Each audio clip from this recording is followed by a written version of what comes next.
मैं ऐसा समझ रहा था कि महाराष्ट्र के मुख्यमंत्री कोई आदेश देते हैं, कोर्ट का कोई आदेश होता है तो आयुक्त आगे बढ़ेंगे, आयुक्त एक लिस्ट जारी करेंगे और बोलेंगे कि हमने इतने घर तोड़े और इतने लोगों को मुआवजा दे। सबसे पहले मैं आपके माध्यम से माननीय आयुक्त जी को कुछ सवाल पूछना चाहूंगा। इस जगह पर मैं यहाँ खड़ा हूँ, इस जमीन को 3 लोगों का दावा है। वह बोर्ड कहता है हमारी जमीन है, मुख्यमंत्री कहते हैं हमारी है, मार्केट कमेटी कहती है हमारी, और हमारे सभी समाज के भाई ये 50 साल से व्यवसाय कर रहे हैं। क्या ये बिजली का बिल नहीं भरते क्या? क्या ये पानी का कनेक्शन का पैसे नहीं भरते क्या? ये सारे टैक्स जब सरकार को दे रहे हैं और इस जमीन पे आप कुछ कार्रवाई नहीं करेंगे, ऐसा आपको कारपोरेशन कोर्ट ने कहा। 2003 में किसी कोर्ट की डिग्री है। ये सब होने के बाद आप तोड़ रहे हो, आप कोर्ट को नहीं मान रहे हो। आप किस हवा में हो? आपका कोई आका है क्या? कोई आका आपका रिमोट चला रहे क्या? ये भी सवाल मैं आपको आज पूछ रहा हूँ। आपकी जिम्मेदारी थी कि 15-20 दिन में आपने लिस्ट बनाना चाहिए, शहर में लिस्ट जारी करना चाहिए और बोलना चाहिए। आपके पास रिकॉर्ड नहीं है और मुझे ये भी समझ रहा है कि आप बैक डेट में कुछ फाइल बना रहे हो, अधिकारी को बोल रहे हो कि मैंने आपको बोला था नोटिस निकालो। आप खुद को बचाने का कोशिश कर रहे हो। कमिश्नर साहब, आप इस झंझट में जाओ मत। आपके हमारी कोई खानदानी दुश्मनी नहीं। आप बैठो, आप चर्चा करो, इन सब लोगों को मुआवजा दो और आपको घर से नहीं देना है। हम नहीं कह रहे कि कोई XYZ प्रोजेक्ट में से पैसे निकाल के दो। सरकार के पैसे, सरकार पैसे देने को तैयार है। आप क्यों दादागिरी कर रहे हो? आप कोर्ट को समझो, कोर्ट ऑर्डर को समझो। और सुप्रीम कोर्ट ने क्या कहा है कि सरकारी भी जमीन होगी तो सरकारी जमीन पे भी आपको मुआवजा देना होगा। इतने बड़े बड़े हाईवे बने, लोगों को पैसे मिले, और इसके अलावा कोर्ट का ऑर्डर आप नहीं मान रहे हो। आप किसको मान रहे हो कमिश्नर साहब, और क्यों कर रहे हो? इसका जवाब आप दो।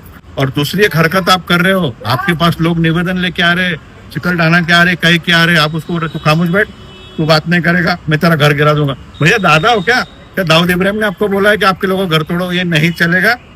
हम 15 दिन खामोश थे। आज के बाद मैं सभी को बोल रहा हूँ, आपको कोई भी अधिकारी धमकाएगा, आप उसकी पुलिस कंप्लेंट करोगे और गुनाह नहीं दाखिल हुआ तो 156(3) में हम कोर्ट से गुनाह दाखिल करेंगे। आप खुद होकर किसी का अपमान नहीं करोगे, पर आपको कोई डराएगा तो आप कानूनन कार्रवाई उस पर करोगे। पुलिस स्टेशन में आपका एप्लीकेशन जाएगा, मैं फॉलोअप लूंगा। और यहाँ पे जो कंटेम्प्ट ऑफ कोर्ट हुआ है, वो कंटेम्प्ट ऑफ कोर्ट के लिए आप बाय नेम उन पे गुनाह दाखिल करो। उनको बोलो कोर्ट को आपको जो चाहिए वकील का कॉपरेट मैं करता हूँ। और कभी हाईकोर्ट ने ऑर्डर किया है बाबा पेट्रोल पंप के पास, लोगों को कंपेंसेशन दो। हाईकोर्ट आपको बोल रहा है, आपने हाईकोर्ट में लिख के दिया है मैं सुप्रीम कोर्ट की गाइडलाइन लिखूंगा, पर आप नहीं देख रहे। हमने शहर में जो कैंप लगाया था, कैंप की कार्रवाई पूरी हो गई है। बाय नेम कंप्लेंट आ चुके, बाय नेम एफिडेविट आ चुके, और हम माननीय मुख्यमंत्री जी को ये भेज चुके हैं। अभी हम कोर्ट में इसको दाखिल कर रहे हैं और फिर देखते हैं। कई घर तोड़े जा रहे हैं। देखो, मैं वापस बोल रहा हूँ कि बड़े सीआईडी चौकसी का मामला शहर में आके खड़ा है। जहाँ उनको जरूरत है किसी को खुश करना है, वहाँ कार्रवाई, वहाँ पे दादागिरी, वह लोगों को बेच के डराया जा रहा है। मैं मालमत्ता अधिकारी, मैं अतिक्रमण विभाग और मैं कर्मचारी को भी आह्वान करूंगा, आप थोड़ा कायदा पढ़िए, कोई वकील को जाके मिलिए, सुप्रीम कोर्ट क्या कहता है। कोर्ट के खिलाफ मत जाओ, कोर्ट से बड़ा कोई नहीं होता है। हम आपका सम्मान कल भी करते थे, हम सम्मान आज भी करेंगे, पर अगर आप कानूनन दायरे में रह के कार्रवाई करेंगे, आप लोगों को कोई साधारण कार्यकर्ता जैसा आप किसी के आंग पे जाओगे, किसी के कान में बोलोगे मैं तेरा घर तोड़ दो, साहब ये शोभा नहीं देता। आप IAS ऑफिसर हो साहब, लाखों करोड़ों लोग एग्जाम देते, उसमें कुछ लोग IAS बनते, उसमें क्या आप है?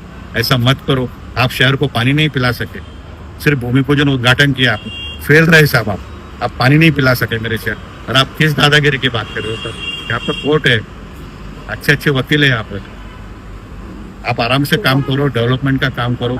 आप लोगों को मुआवजा दो, हम खड़े रह के तोड़ेंगे। आप मुआवजा नहीं देंगे और लोगों को दादागिरी करेंगे, मत करो सर। बड़े गांव के भी ऐसे ही कुछ 200 घरों को धमकी दे के रखे ना, सब जगह धमकी दे रहे, सब रिकॉर्ड पे हमें ले रहे हैं। हम by name personal affidavit court में दे रहे, और आपको जल्द से कोर्ट का फैसला देखने को मिलेगा।